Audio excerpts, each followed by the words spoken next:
I think I had heard Al Di Meola on the radio when I was a kid, that acoustic record, Friday Night in San Francisco, with Paco de Lucía and John McLaughlin. His picking was unbelievable. I thought it was incredible. My father was a San Francisco firefighter. He also was an amateur artist. Art ran deep on his side of the family, which originated in Spain. He painted our portraits. My mom, Jacqueline, was Scots-Irish. They met in 1947 when Dad played for the Houston Buffaloes, a minor league baseball team affiliated with the St. Louis Cardinals. I used to travel in tennis shoes. I am just not allowed to anymore. I'm an old hippie from San Francisco. Few cities have been more definitely impressed upon the imagination of the world than San Francisco, this gray-hilled city on the peninsula by the hospitable bay, where St. Francis protects the ships as he protected the birds of Assisi.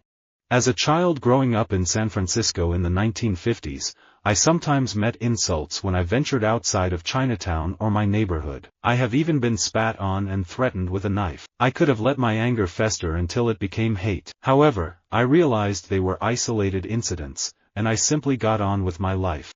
In June 2010, I moved out of my apartment and I have been mostly homeless ever since, off and on. I just live in Airbnb apartments and I check in every week in different homes in San Francisco.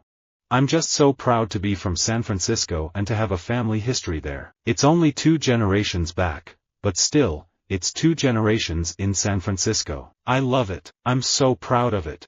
Those who survived the San Francisco earthquake said, "Thank God, I'm still alive." But, of course, those who died, their lives will never be the same again.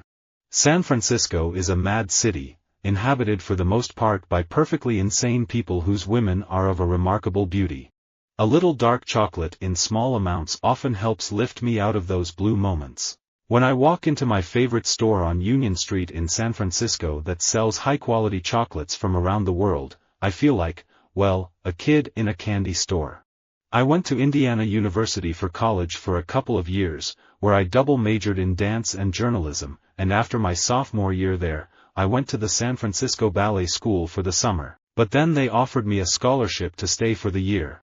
The status quo tough-on-crime policies of the 90s and 2000s are not working and are not popular, and it provides me with hope about the possibilities for San Francisco and this whole country in terms of moving away from our dependence on prisons and jails to solve social problems. I went to school at the San Francisco Art Institute, thinking I was going to become an art teacher. Within the first 6 months I was there, I was told that I couldn't be an art teacher unless I became an artist first. For 25 years, it has been my privilege to represent the city of San Francisco and the great state of California, to work to strengthen our vibrant middle class, to secure opportunity and equality. Chicago is constantly auditioning for the world, determined that one day, on the streets of Barcelona, in Berlin's cabarets, in the coffee shops of Istanbul, people will know and love us in our multidimensional glory, dream of us the way they dream of San Francisco and New York. I got into medical school at the University of California in San Francisco and did well. A lot of smart kids in medical school, and believe me, I wasn't not nearly the smartest one, but I was the most focused and the happiest kid in medical school. In 1979, I graduated as the valedictorian and was honored with the Gold Cane Award. When I was a prosecutor in San Francisco, I would get advice on trying cases from public defenders and defense attorneys. San Francisco can no longer afford to be a city divided between downtown and neighborhoods, with a downtown that becomes a ghost town when workers go home for the evening. To me, San Francisco is an ideal city, intellectually stimulating and naturally beautiful. The oceans and forests are close enough to refresh the spirit, the architecture is always exciting. I know what it's like to be from an incredibly small town and the oppressiveness of it and the desire to get out. But I didn't realize that readers in Seattle, New York, and San Francisco might not get that so instinctively. I had talked for years about doing a restaurant with Rocky Dudum, who's been my friend since I first came to San Francisco. Then Rocky's son, Jeff, said he wanted to design it, so he traveled around the country to sports restaurants like Mickey Mantle's and Michael Jordan's, and he came up with a great concept. The 1890s was a decade when life began to change in urban America. Modern conveniences that we now take for granted came into use, women's roles became less restrictive, and San Francisco, A port city with influences from all over the world, was a lively place in which to reside. We closed the restaurant in New Orleans and brought the entire staff to San Francisco. But we had to go home. Should hostilities once break out between Japan and the United States, it is not enough that we take Guam and the Philippines, nor even Hawaii and San Francisco. We would have to march into Washington and sign the treaty in the White House. So, we just kind of created our own thing, and that's part of the beauty of Athens, is that it's so off the map and there's no way you could ever be the East Village or an LA scene or a San Francisco scene, that it just became its own thing. I've always just felt a little out of place. I still feel out of place in San Francisco. It's this place where everything is going great, and everyone feels super optimistic about the world. It's a little different about how I grew up. San Francisco is perhaps the most European of all American cities. I hope I go to heaven, and when I do, I'm going to do what every San Franciscan does when he gets there. He looks around and says, "It ain't bad, but it ain't San Francisco." Performing comedy in San Francisco to begin with is pretty wild. You've got the human game preserved to play off of. And it's a lot of great characters everywhere. You work off that, and then you play the rooms, and eventually you get to a point where you're playing a club that is a comedy club, with other comics. I woke up full of hate and fear the day before the most recent peace march in San Francisco. This was disappointing. I'd hoped to wake up feeling somewhere between Virginia Woolf and Wavy Gravy. A city is where you can sign a petition, boo the Chief Justice, fish off a pier, gaze at a hippopotamus, buy a flower at the corner, or get a good hamburger or a bad girl at 4 a.m. A city is where sirens make white streaks of sound in the sky and foghorns speak in dark grays. San Francisco is such a city. Well, I started conducting kind of by accident. I wanted to give myself a special birthday present for my 40th birthday. And I was living in San Francisco at the time, and I started attending some of the concerts and then simply dropping hints. We opened the first Men's Warehouse in Houston in August 1973, then a store a year for 10 years in Texas. In the early 1980s I opened a store in the San Francisco Bay Area. Within the year, the Texas economy was in total disarray. We were facing Chapter 11, and if not for the California store, we might not have survived.